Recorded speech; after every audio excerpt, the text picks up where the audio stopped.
अब आपको बताएं कि कौमी क्रिकेट टीम के साबिक कप्तान शाहिद आफरीदी की साहबजादी और नौजवान फास्ट बॉलर शाहीन शाह आफरीदी का रिश्ता तय पा गया है।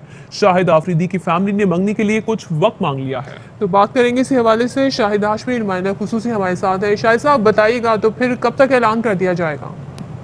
देखिए, अच्छी खबर है। एक नौजवान फास्ट बॉलर है और हमारे पुराने legendary cricketer Shahid Afridi popular cricketer है, उनकी साहबजादी है।